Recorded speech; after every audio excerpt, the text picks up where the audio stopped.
In this clip, I'm going to talk to you about the wood lathe.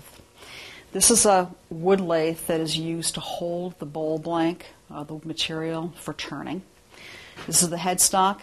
This is where the motor is that drives the piece spinning while you cut the wood. It is a variable speed, but it's driven. And by belt driven, I mean in order to increase or decrease the speed on this lathe, we change the belt, and we have a belt and 3 pulleys.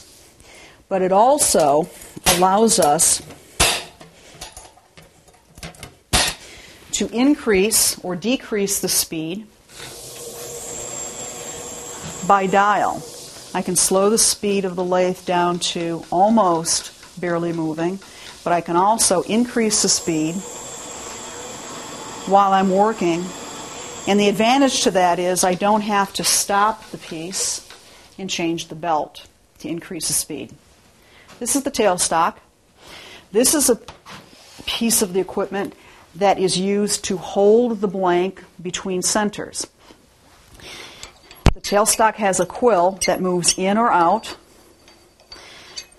and it travels about 4 inches. This is the banjo in the tool rest.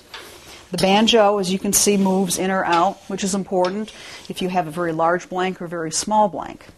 And this is the tool rest. This is the part of the lathe that is going to hold or rest your tool.